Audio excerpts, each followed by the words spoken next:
Excelentíssimo senhor ministro Cristiano Zanin, na pessoa de Vossa Excelência, cumprimento a todos os presentes. Receba no dia de hoje a saudação respeitosa desta bancada de defesa. O tempo é curto, então vamos diretamente ao que é necessário que se diga. Com relação às preliminares que foram articuladas por escrito, são diferentes daquelas preliminares que foram julgadas no núcleo 1. Por quê? Porque no que diz respeito a Felipe, nós temos recortes personalíssimos. Por essa razão, essa bancada chama a atenção do Supremo Tribunal Federal para que enfrente essas questões, levando em conta essas especificidades. Porque se simplesmente nós sobrepormos umas sobre as outras, nós estaremos deixando de enfrentar e de prestar a jurisdição. Bom, dito isso, avanço para um dado fundamental que nesta fala merece destaque. Vejam só, no dia 17 de outubro de 2023, a Polícia Federal representa, ministro Fux, pela quebra dos dados de geolocalização de Felipe. Os dados das RBs. 17 de outubro. Logo em seguida, a relatoria dá vista para a Procuradoria-Geral da República, que se manifesta favoravelmente. E mais, pede inclusive os extratos da empresa Uber. De maneira que no dia 24 de outubro, ministro Flávio Dino, de 2023, nós temos o quê? Nós temos uma decisão que quebra a intimidade de Felipe e desses dados e determina que as empresas TIM informem isso. Não só de Felipe, não só de mais 2 acusados. No mesmo dia, o gabinete da relatoria envia os ofícios para as companhias de telefone que informam esses dados. Pois bem, o que ocorreu depois? A Polícia Federal utiliza esses dados no seu relatório. E nós começamos a pedir, nós precisamos dessas informações, porque nós temos 5 datas em que a acusação afirma que Felipe participou de determinadas reuniões.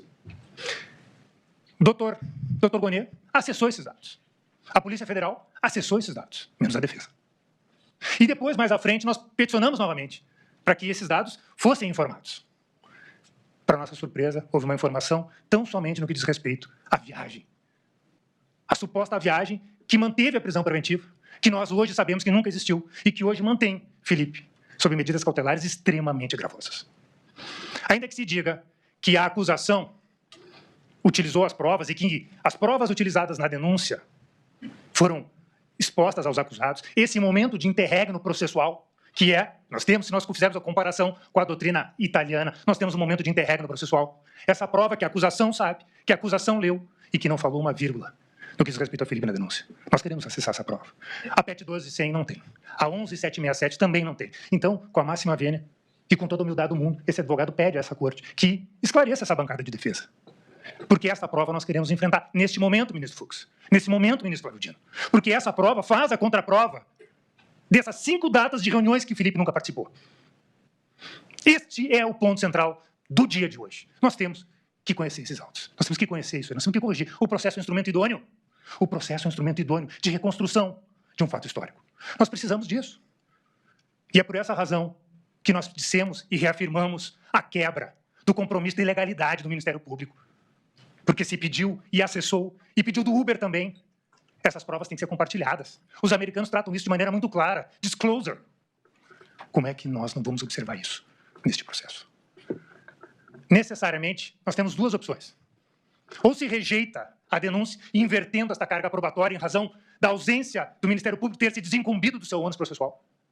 Ou nós vamos admitir que esse processo não está apto para julgamento e vamos corrigir isso. E eu peço vênia para que Vossas Excelências ouçam um pouco mais dessa bancada de defesa pelas palavras de meu colega, do Dr. Sebastião. Muito